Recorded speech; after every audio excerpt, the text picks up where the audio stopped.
Okay, this might sound crazy coming from a white guy, but one of the things I see God doing in this second Trump presidency is that he is allowing white folks to see and to feel what the black community has seen and felt in this nation for a very long time. When Charlie Kirk was killed and all of these clips of him saying outright racist things, never mind all the covert racist stuff that he said every single day, but I'm talking about in your face racist stuff. And I thought, great.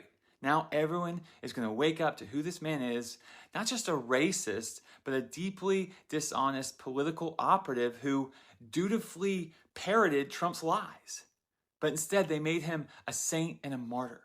I mean, I was at the batting cage with my son the other day, and there was a young kid there wearing a shirt with a big picture of Charlie Kirk on it, and it made me feel despondent. Like there's nothing I can do to open these people's eyes to Trump, to MAGA, to racism, to America as it is, not as we have imagined it to be.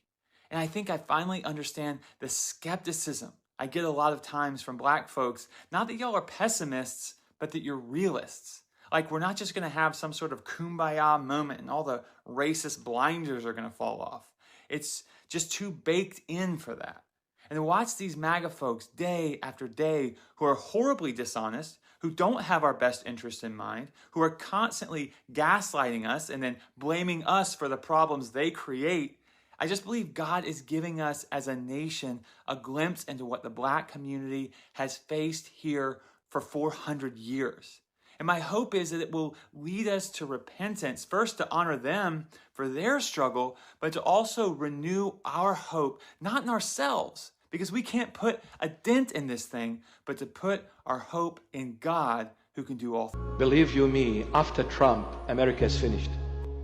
Trump is the last president. Some people have misunderstood me. It's when I mention the name Trump.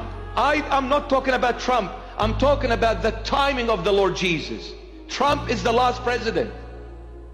It's got nothing to do with this man. May God bless him and bless every human being. But it's got to do with the timing of the Lord Jesus as far as judging the nations of the world. Trump is the last president because one day Trump was speaking. Whether he is meaning it from the heart or not, it is between him and the Lord Jesus. It's not my place to make a judgment. It is the Lord who sees the heart of every man and is the only true judge of every human being. But one day he said, America will always be a sovereign nation. America cannot be ruled by the globalists.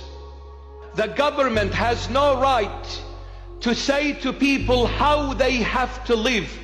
The government is there to protect their rights and human dignity. It is not up to the government to say to people how to live, which is very true. Today, governments are even telling parents, you have no right how to teach your little angel, because we will teach them. Believe you me, after Trump, America is finished. It's not about Trump, but I don't know him. But I'm telling you, Trump is the last one. Because after the trumpet will be blown. Watching Donald Trump literally tear down the White House is very symbolic. A White House that was originally built by black slaves, might I add. For years, the propaganda has been pushed that black people were going to destroy America, that black people were uncivilized, that our culture was literally steeped in destruction.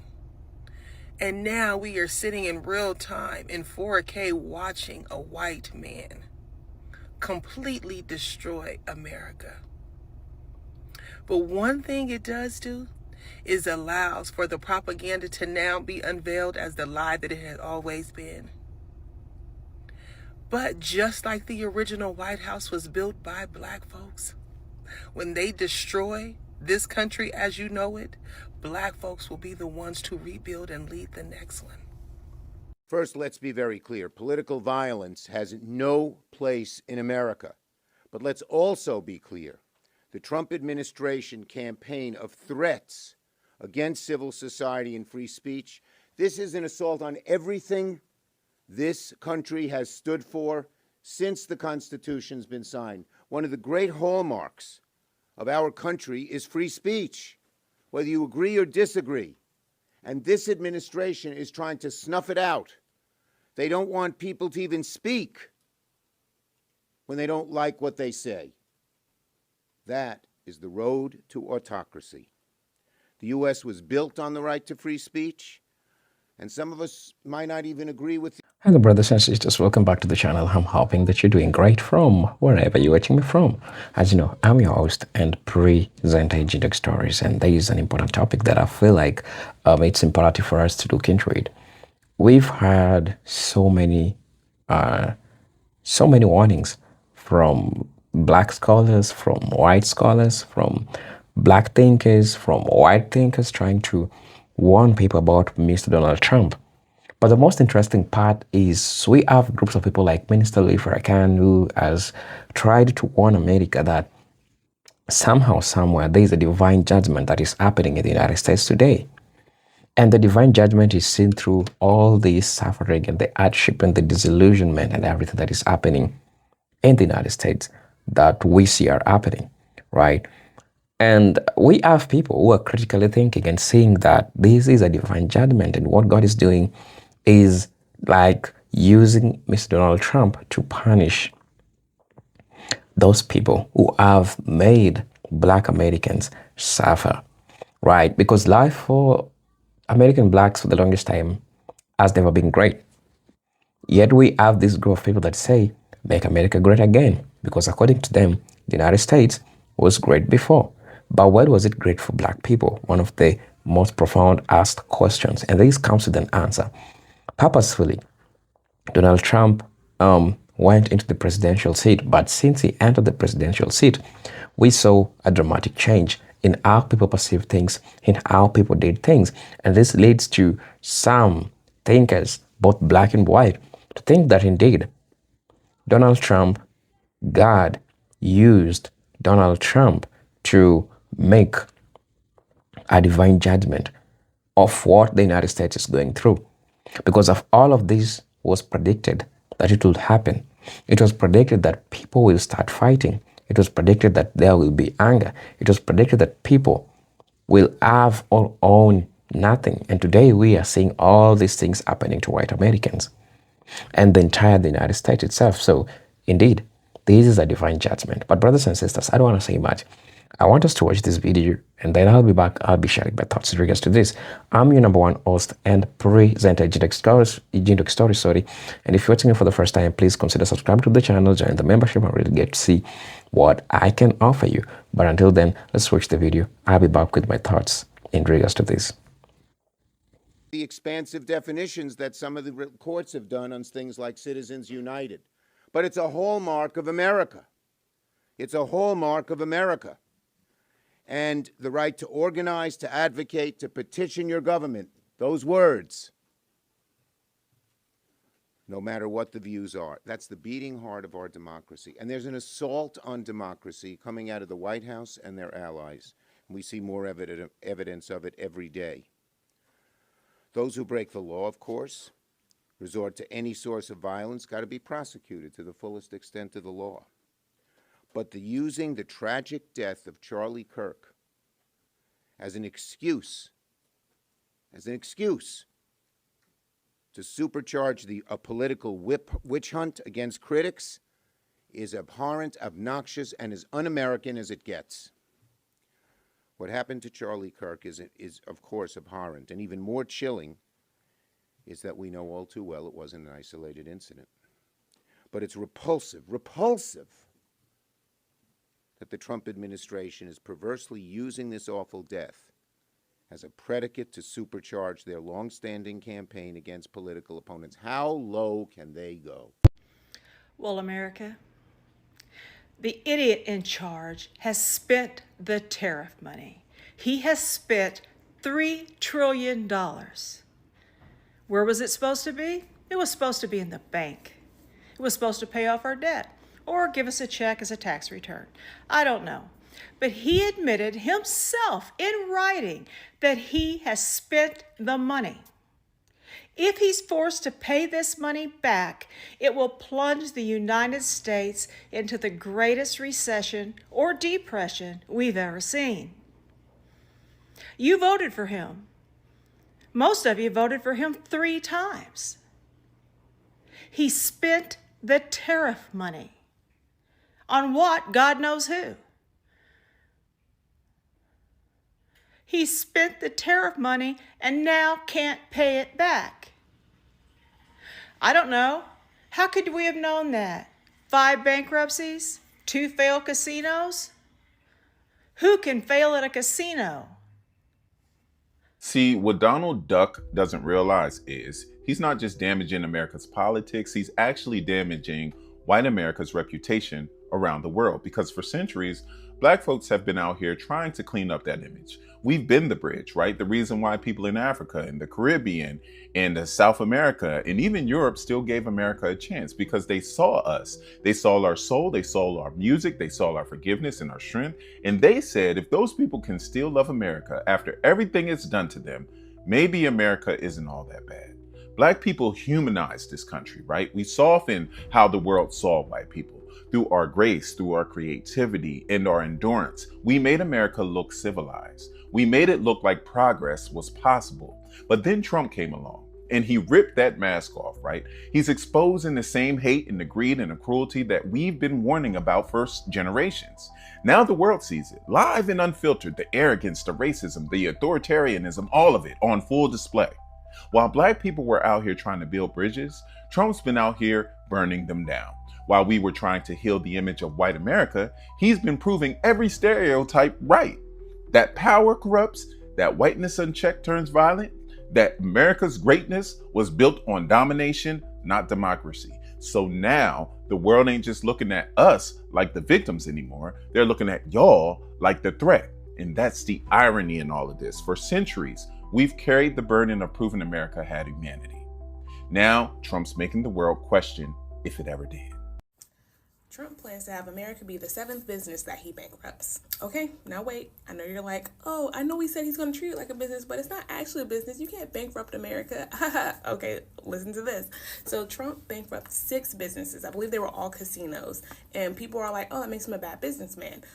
Yes, it does. But also, no, it doesn't. Because what happened? Why do you bankrupt a business? When you are a private equity firm or you're a big business and you buy another business, your purpose, your goal is to extract as much profit as you can out of that business, and then either sell it to the next bidder, or you can keep it if it's a really good strategic asset, like it has good potential for future growth. But most private equity firms don't care about that. They want to get as much money as they can out of that business in the short term and then sell it off again. And how do they get that biggest profit? They do a bunch of layoffs when they first buy it, right? What happened when Trump got in office? Oh, we're shrinking the government. Oh, we got the whole Doge fiasco happened, and they laid off a bunch of people in the federal government. Okay, stay with me. They lower they give more work to the people who are left so that they can save money. They increase the prices of all of the products typically that they are selling. I'm like, what do we have as the products? Healthcare is one. Healthcare expense. Everything is going up.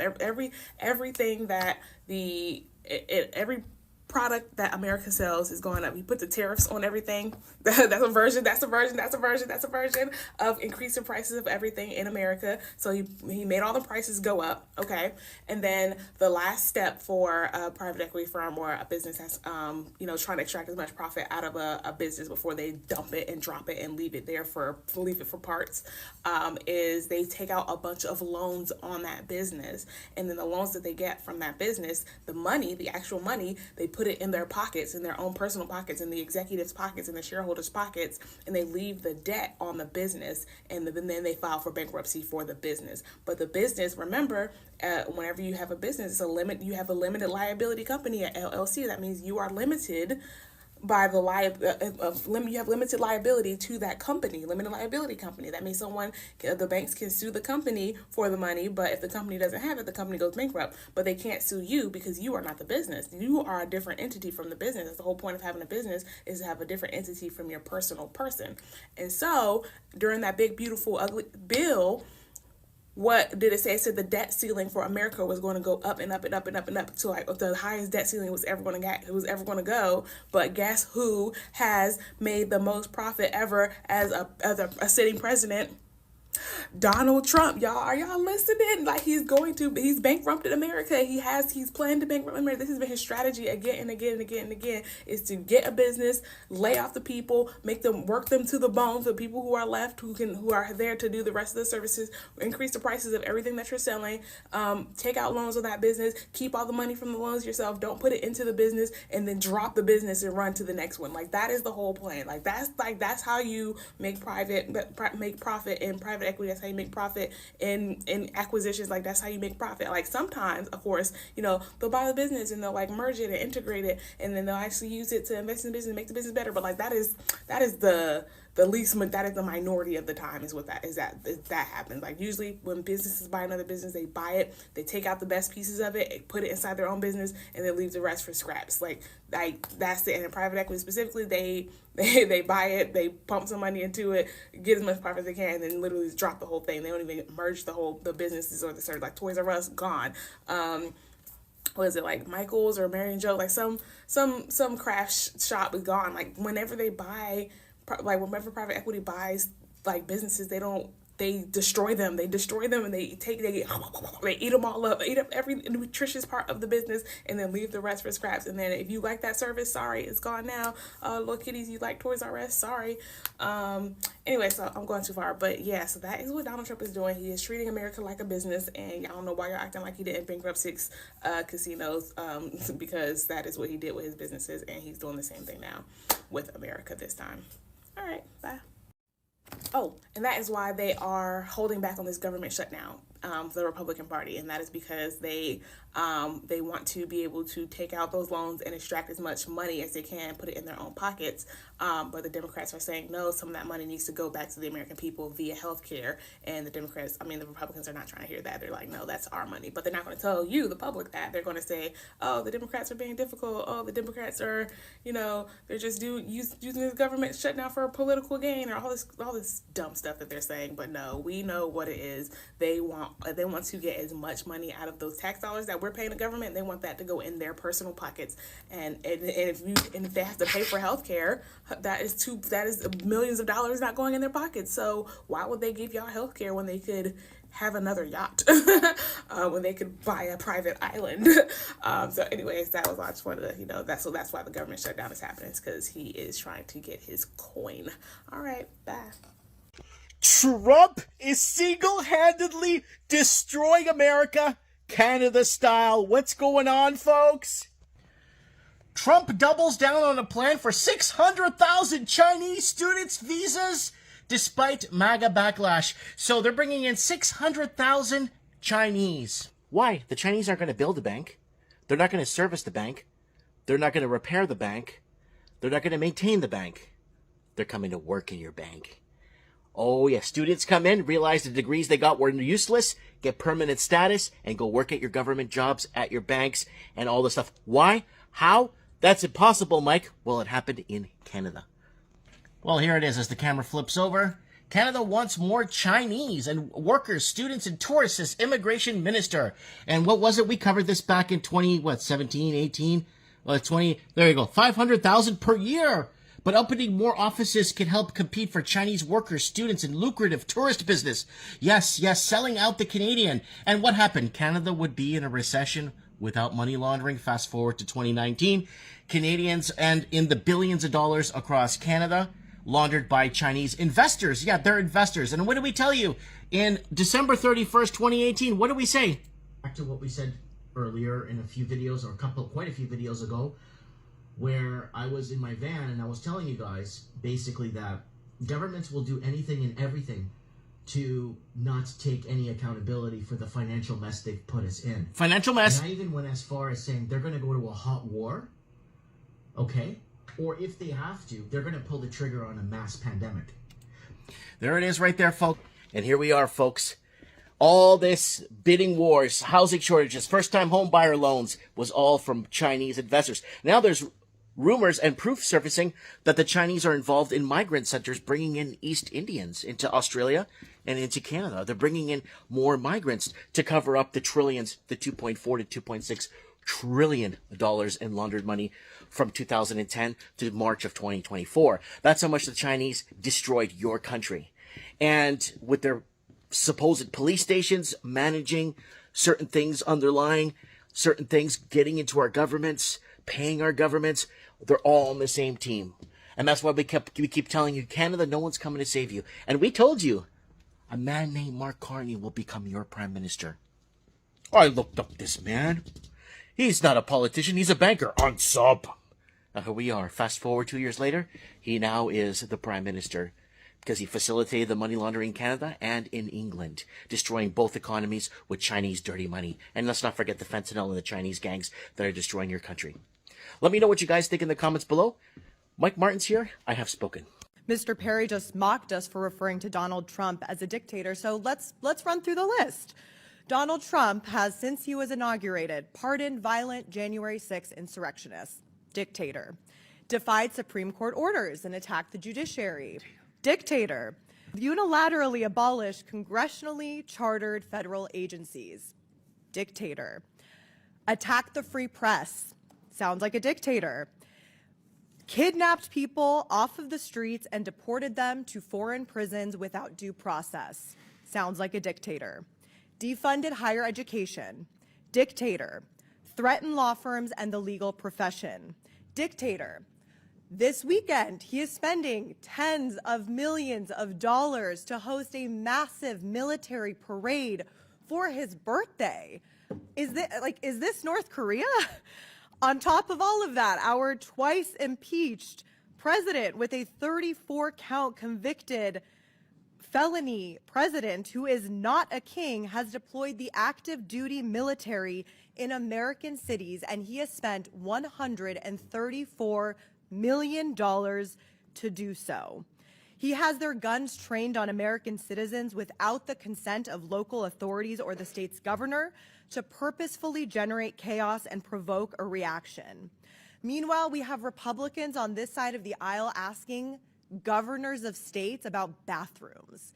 Like, this is the most dystopian, horrific episode of Black Mirror that I have ever seen.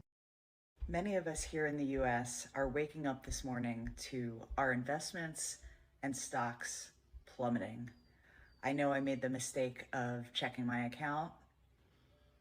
Trump's tariffs have had a huge, huge impact on the economy and will continue to do so. You know, it's a bad sign when his former vice president, Mike Pence, is speaking out directly against these tariffs and warning that the average American will be losing $3,500 this year as a result of the tariffs.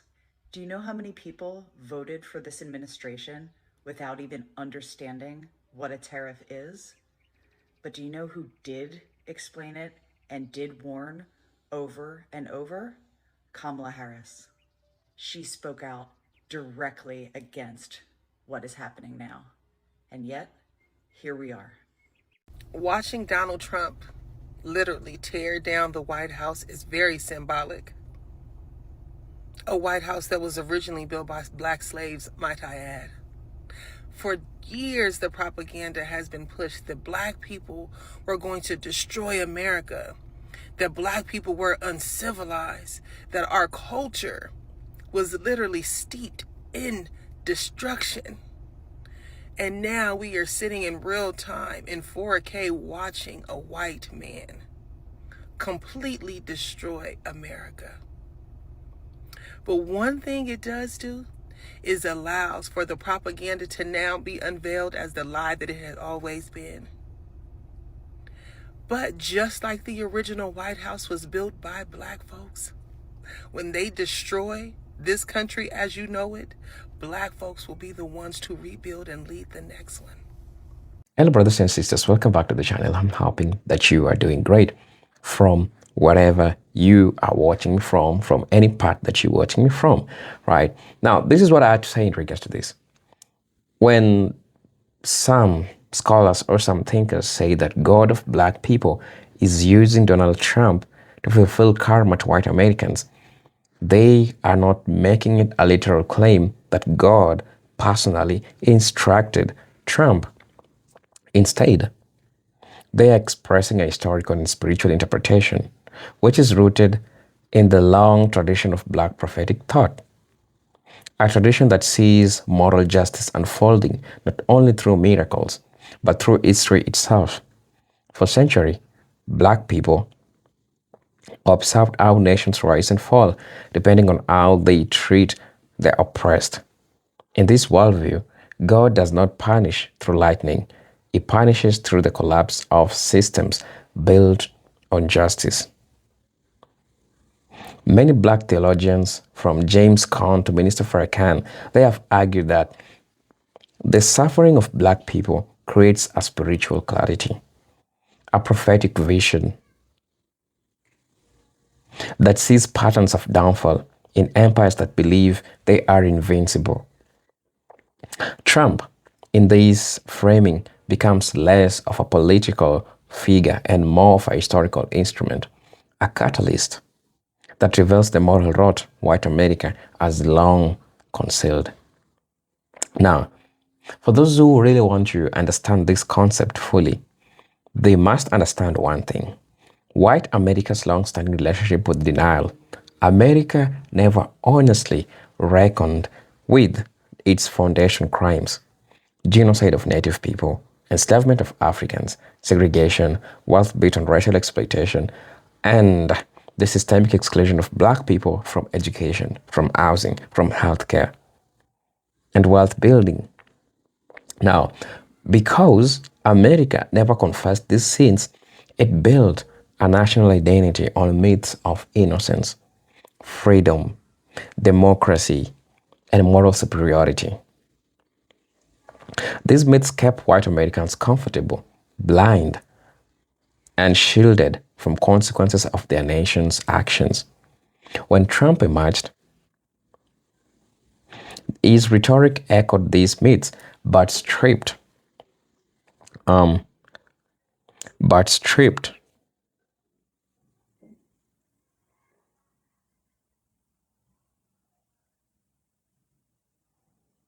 it stripped them from sophistication. Instead of hiding racism beneath policy, he spoke it boldly, right? Instead of subtle dog whistle, he used megaphones. His rise shattered the illusion that the white America has progressed morally. In this sense, Trump served as a mirror that exposed the shadow white Americans pretended did not exist in the first place. Getting to understand this, right?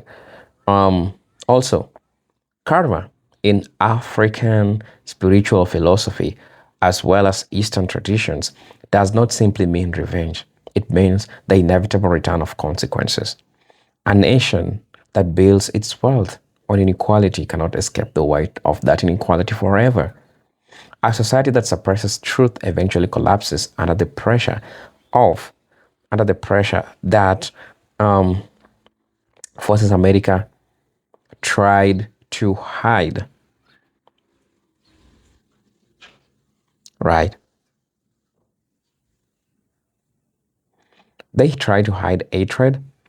They try to hide greed. They try to hide corruption, moral confusion. These were always part of American life, but they were hidden under a polite politics. With Trump, the mask came off, and because of that, America must face the real image of what it has become, something it avoided for centuries. This exposure itself is karmic justice, the truth finally reaching the surface. Another dimension of this idea is psychological, and we'll agree on this. White America believed that it could maintain power forever. It believed demographic change could be stopped. It believed its dominance was permanent, ordained, and unquestionable. Trump promised to restore that dominance, to make America great again.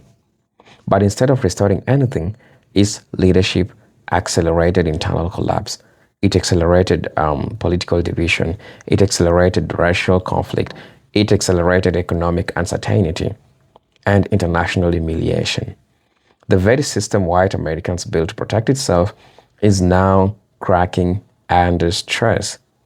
This is karmic irony at its highest level. We'll agree on this. The tool chosen to protect white supremacy ends up destabilizing it. The leader choosing to preserve order ends up creating unprecedented chaos. In this reading, God does not use Trump to hurt white people physically. He uses Trump to show that white supremacy has no future. It destroys itself from within. Also, from a sociological perspective, Trump's rise exposed two great weaknesses in white America. That's fear and fragility. Trump's movement was powered by white anxiety, fear of losing majority status, fear of losing cultural control, fear of immigration, fear of black empowerment, fear of social change. Instead of addressing this fear with wisdom, compassion, or reform, Trump weaponized it. He turned fear into political energy and used it to divide the nation. The long run, fear-based politics collapses because it cannot build anything sustainable. It bans everything without building protection. Thus, instead of stabilizing America, Trump destabilized it by amplifying the worst instincts in white America. That's anger, paranoia, victimhood, entitlement, aggression. These forces now threatens the very nation, the consequences of relying on fear instead of justice. Black prophetic traditions teaches that God does not destroy unjust systems with thunderbolts. He allows them to destroy themselves. Also, in biblical narratives, empires fail when they ignore the cries of the oppressed. Pharaoh's heart hardened, Babylon grew arrogant, Rome collapsed under corruption, right? And in this spiritual framework, Trump is not the punishment. Trump is the revealing. His presidency forces America to see the results of centuries of racism, right? Institutions that cannot function, a political system vulnerable to extremism.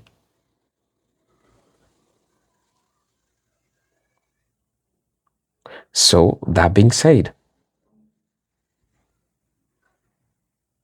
moral leadership was replaced by a spectacle, and a population divided racial resentment, while white America wanted to avoid this reckoning. But Trump accelerated it. The God of black people, in this symbolic sense, is simply the God of historical truth. The God who allows the oppressed to witness divine justice as the oppressor confronts the consequences of his own actions. All in all, I wanted to say that the idea that God is using Trump to fulfill karma for white America is a theological way of saying that history is catching up with the nation. The empire that once enslaved, segregated, and lynched black people is now shaking because its foundation were never built on righteousness. Trump is not the cause of American decay. He is the unveiling of hate. He forced the nation to confront what it had hidden and resolve racial sins, moral decay, fear-based governance, and spiritual emptiness. For many black observers, the most powerful reform of justice is not revenge, but salvation. And Trump's era has revealed everything: the weakness of white supremacy, the fragility of American democracy, and the truth that no nation escapes its own history. And in this sense, Trump is not an enemy, but a divine instrument showing America exactly what it created and what it must confront now. Brothers and sisters, I'm your host and presenter Agent Stories, but until then, let me see you on my next video. Peace, love, and harmony. Salute.